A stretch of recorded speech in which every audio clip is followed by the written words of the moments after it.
Next on deck with Tim Black.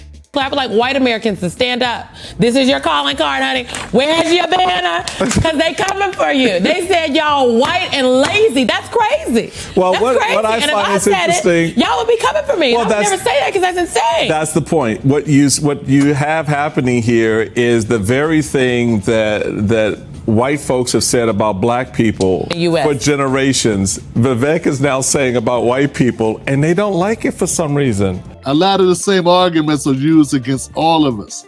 Problem is, people don't recognize those arguments until they're directed to them. Vivek Ramaswamy, Elon Musk, make waves across X. Tonight, as President-elect Donald Trump is preparing for a widespread immigration crackdown when he takes office 25 days from now, we're seeing a crack between some of his top advisors and his MAGA base. Elon Musk and Vivek Ramaswamy are both facing major blowback from their own supporters for not only backing, but encouraging offering more visas to highly skilled foreign workers. Over the Christmas holiday, Musk posted this online saying, think of this like a pro sports team. If you want your team to win the championship, you need to recruit top talent wherever they may be. He later added, I'm referring to bringing in, via legal immigration, the top 0.1% of engineering talent as being essential for America to keep winning. He's talking about H1B visas, which allow employers to hire highly skilled foreign workers. Musk, who himself is from South Africa, said that he once had this kind of visa, and he's arguing that Silicon Valley is facing a shortage of excellent engineering talent, as he put it. But the annual cap on those kinds of visas right now is at $65,000, with another $20,000 for those who get a master's or a doctorate in the U.S. Musk is being backed up by his partner in Trump's government efficiency initiative, Vivek Ramaswamy. He says it's a cultural issue that there aren't more competitive engineers in the U.S. And it's not going over well with the base. It shouldn't go over well with Americans. But you get what you pay for. Yeah, what did you think Vivek was on? Hey, this is the problem you have when you want to support businessmen. Yeah, when you want to go after businessmen and say businessmen are going to be good for the economy, you forget America's not an economy. It has an economy. America is a society. Yeah, and so in that society, there are people. And these are people's lives. He's thinking about profits. And what he's saying is really very much anti-American, also anti-worker, and anti-realistic about the challenges that people face. Vivek Ramaswamy is not interested in solving the problems of the people. He's interested in making more money for himself and the corporations. He's not for people, he's for corporations, he's for CEOs, he's for profits. So you cannot take out the human element. The human element, the social element, is more important, even more important than the corporate element, than the profit element. And when people start fooling themselves, when people fool themselves into believing that it is more important to make X amount of profit over the people, then we got a problem. Years. A culture that venerates Corey from Boy Meets World, or Zach and Slater over Screech and Saved by the Bell, or Stefan over Steve Urkel and Family Matters will not produce the best engineers. He's talking about 90s shows. He's talking about 90s shows as if this shit got something to do with real life. Yeah, but all those people that you named were the stars of those shows, weren't they? Weren't they like the big time people in the shows? Like, who do we remember from Screech? Screech Saved the Bell. Screech was the guy. He was the guy that went on to make the paper. What's the other guy doing? The pretty boy, remember that? What's he doing? Still hosting like talk shows or something? I don't know. Steve Urkel. Urkel was the only person from Family Matters, except for the dad that went on to do much that I even recall, dude. So like, I'm not understanding this full thing. These were shows. These were shows. These were Hollywood. This was not people. Parents want their kids to have great educations. The problem is, Vivek doesn't want to address the actual problem, which is how much education costs, the availability for jobs of people, even when they do pursue those educations. See, we start getting into the weeds of all the things that are in people's ways. And you want politicians, not necessarily businessmen, You want politicians to try to move the impediments and the obstructions out of the way of the people so that people can be more successful. Vivek is not interested in that. Okay, I'm going to let it go a little bit further. I'm sorry. Let's let it go a little further, Tim. But that argument is not going over well with Trump's MAGA base, certainly not online. Some of them saying, we did not ask them to engineer an immigration policy. Tech wants indentured servants, not high-skilled workers. You don't even know what MAGA immigration policy is. Now, Trump himself, who I should note restricted H1B visas in his first term, has said on the campaign trail this time around that he did want to make it easier for educated foreigners to work in the U.S. What I want to do and what I will do is you graduate from a college, I think you should get automatically as part of your diploma a green card to be able to stay in this country. And that includes junior colleges too. Anybody graduates from a college, you go in there for 2 years or 4 years. If you graduate or you get a doctorate degree from a college, you should be able to stay in this country. My political sources tonight are former New York City Mayor Bill de Blasio, CNN political commentator and Republican strategist Sir Michael Singleton, and also CNN economics and political commentator Catherine Rampell. And Catherine, you have covered this issue for a long time. Can you just lay out what we're looking at here in this divide between what Elon Musk says he thinks would be the best for the United States and why we are seeing something that we have not seen, frankly, almost at all lately, which is a lot of people in the MAGA universe outright disagreeing with him, arguing with him, and breaking with him online? So Elon Musk and Vivek Ramaswamy in this particular case, I think are exactly right. America's ability to attract talent from around the world is basically our economic superpower. The fact that in particular, we've been able to attract high-skilled immigrants quite reliably in this country over the past century or so is why we have this enduring leadership in science, tech, and business. So just as an example, of all Fortune 500 companies, about half of them were founded by immigrants or the children of immigrants. And of the Nobel laureates, American Nobel laureates who have received prizes for the hard sciences this century, about 40% of them are immigrants who came to this country. So again, this is our superpower. And I'm very glad that Musk and Vivek Ramaswamy recognize it. I very much hope that they are able to influence Donald Trump on this particular issue, but I'm doubtful about it because just as you mentioned, in his first term, Trump was actually quite hostile to legal immigrants, in particular, by the way, high-skilled legal immigrants. He made it really hard for them to come here, not just those who wanted work authorization, international students who cross-subsidized American students, by the way. He basically harassed them and made it very difficult for them to keep their legal documents in order. That's because as much as Trump has said, he only objects to illegal immigration, he's very much in favor of legal immigration. His policies don't bear that out. And that's partly because Stephen Miller is the one who was the architect of Donald Trump's immigration policies last time around and will probably do so again this time around and is unlikely to adopt the sort of Musk, Vivek Ramaswamy view of things. Yeah, Stephen Miller's getting a huge job. Yeah, I want people to pay attention to this woman here because this is a woman that I've seen on CNN many times. She is a liberal. She's a Democrat. And listen to how she aligns with Elon Musk and Vivek Ramaswamy on this. We need more immigration. We need more immigration. We need to welcome more of these people. And she's making a case why we should not be training up Americans, why we should not be investing more in the education of Americans, but we should just shortcut that and go elsewhere to bring in people that are basically indentured servants. Stop looking at parties. This is a Democrat who will say, I'm for the working class, but she ain't trying to make a pathway for working class to get into engineering positions, is she? She's not championing for more educational systems, more pathways for us to develop skills to be able to meet these demands ourselves. Instead, what she's doing, she's advocating for underpaying top talent from other countries and then locking them into those positions, thusly locking Americans out.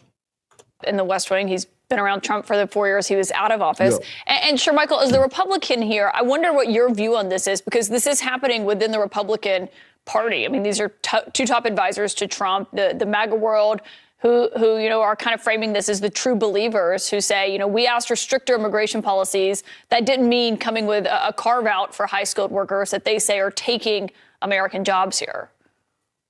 Yeah, look, I think with all due respect to Mr. Musk and Vivek Ramaswamy, they should focus on saving federal dollars for the taxpayers and not immigration policy. I understand some of the points that Catherine made, and I agree to an extent. But I think the U.S. should focus more on domestic skill development. Studies also show that H1B exacerbates employers hiring individuals from outside of the country when they could potentially hire minorities, for an example, which we know there's a shortage in the STEM fields. There are a significant number of Americans who I think would love opportunities if they had the proper training and skills to operate in those jobs fairly well. So why not start and focus there? I'm not of the support or mindset, Caitlin, that we should let in more than the 60,000+ that were already let into the country. Do we have some deficits? I certainly understand that point, again, to what Catherine was sort of alluding to.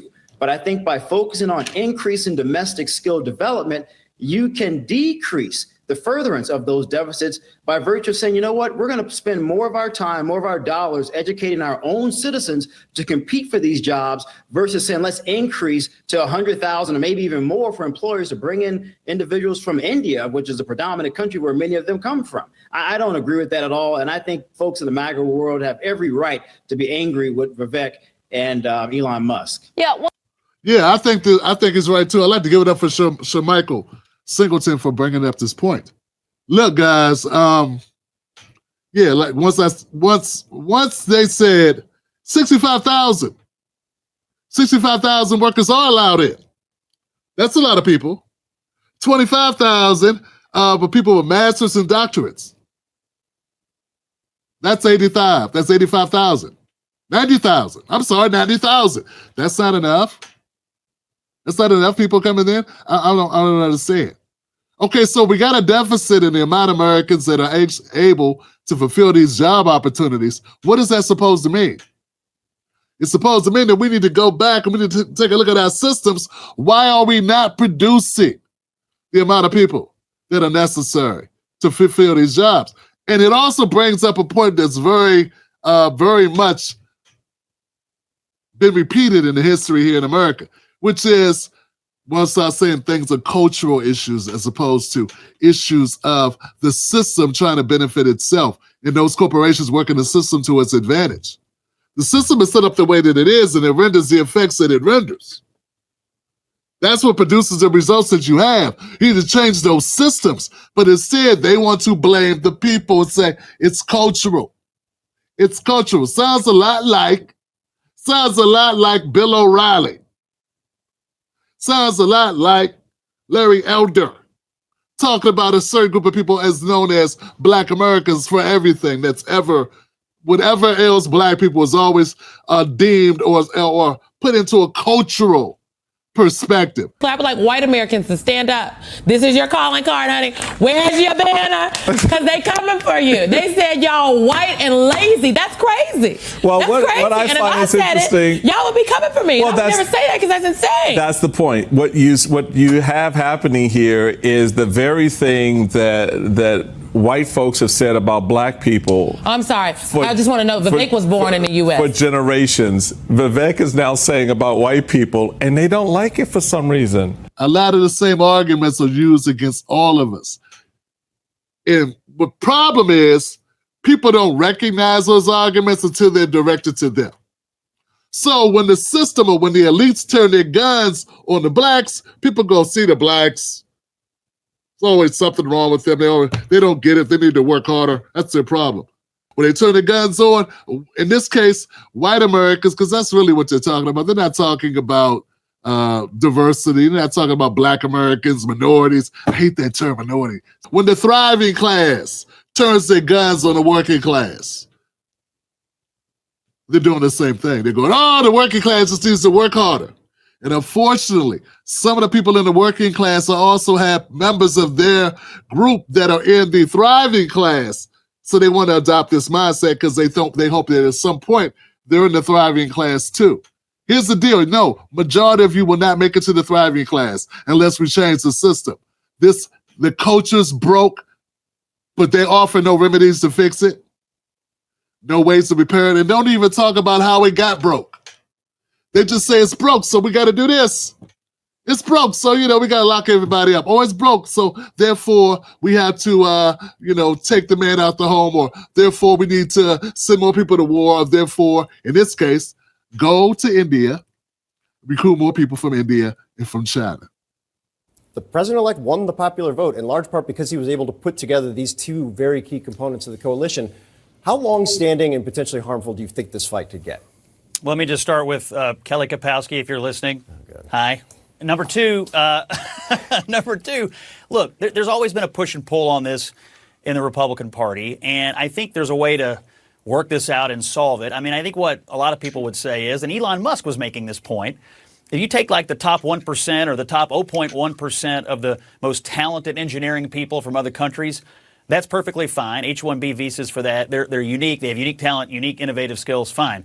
If you're using the H1B program to abuse it, to recruit interns, accountants, other people that easily could be recruited from the United States of America, all because you just want to do it cheaper, that's not fine. So I think what a lot of people in the party want to do is eliminate the fraud in this H1B program, retain the top engineering talent, and there's a way to do this. What Ramaswamy did yesterday was not a great communications exercise, and it did anger a lot of people in the president's coalition, and I think rightfully so.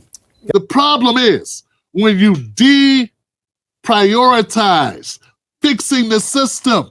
But if we find a workaround, people are going to keep going to the workaround. We have to have the same tenacity, the same dedication, the same focus on fixing the problem, which would eliminate the need for the workaround. But as long as the workaround is keeping the money going in the pockets, there will be very few incentives, very little progress made on eliminating what is causing us to need a workaround to begin with. So unless we create a launch pad to launch Americans into these positions, unless we restructure our system. See, and that's the problem I had. I opened this up by saying businessmen are not working for the people, they work for the businesses. This is the problem. When everyone was clapping, oh, Ramaswamy's so smart, Elon Musk is so successful. Why? You don't become as successful, as rich as Elon Musk by worrying about people. I mean, it can be simpler. It can be more basic. What do you expect him to do? This is who he is. How do you become the richest man in America? By not worrying about people. Now you expect him to worry about people? Let's go to this last clip by Michael Singleton. I think he has a good end note on this. Inherited an amazing thing as Americans.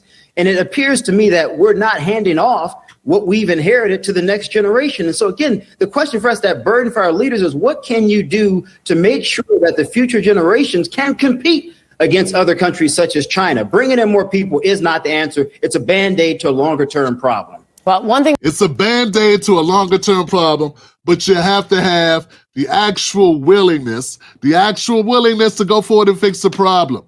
And as long as the hands are out and money has been put in the pockets of the rich, the elite, the corporations, the CEOs, and they have enough surrogates to go out and keep spreading the word of the propaganda to keep us maintaining the system, which is not achieving the results we want, this is going to continue. But one of the beautiful things about this, and this is the thing that I've been trying to point out in my content, one of the things about MAGA that I like is that it's not a monolith. MAGA will go against MAGA or people that say they're MAGA when they lose sight of the vision. You don't get that in Democrats. You don't get that with Democrats, not to that extent where they are willing to get their own up out the paint in that way on these issues. They fall right in line with any globalist agenda. And that's actually what their agenda is. See, sometimes black folks get caught up in the identity stuff and not realizing you're not the identity that they're fighting for. Yeah, I can't tell you how many times I've heard black people call black people who voted for Trump sellouts. Spoons. Forgetting that Joe Biden is a white man as well. As if Joe Biden has a very, some type of pigmentation issue. Nah, so I don't even get that, but they do it. Man, so say what you want to say about MAGA. I know I do, but I like the fact they're challenging Ramaswamy. They're challenging the richest man who helped their president get elected. Would I see y'all challenging Kamala Harris? No. I got people right now. I'm gonna cover a segment. We got these liberals and these progressives, so-called progressives and lefties, arguing at each other, going at each other. Then they all voted for Kamala. They all supported Kamala. But they're arguing about who now will listen or sit and talk with the right or conservatives. What the? Oh, so now you want to stand on principle. Now you're so principled. No, MAGA is going after the richest man in the country. Some say top 3 in the world, in the history of the world. And you assholes couldn't go after Kamala. Because social pressure. Because Trump is over there. Orange man bad. He, Hitler, and Mussolini, and Idi Amin wrapped up into one. Miss me with the BS. And this is why I'll never join either side, because it's garbage. You don't need a side, you need the truth. Focus on the truth. And the truth, it won't set us free, but it'll get us a lot closer than where we've been.